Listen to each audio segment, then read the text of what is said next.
And as I have mentioned before, yes, I can make convincing cat sounds. And I have seen some people here wanting a demonstration. And so allow me to demonstrate.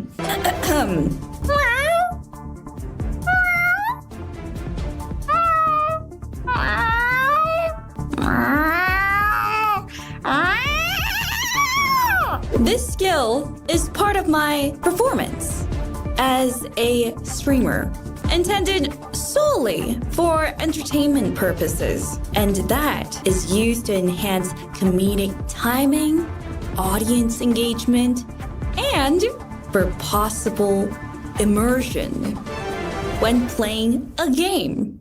And these sounds, meows, purrs, and other vocalizations are analogous to voice acting and sound effects. They are tools of entertainment and not indications of personal behavior or lifestyle choices.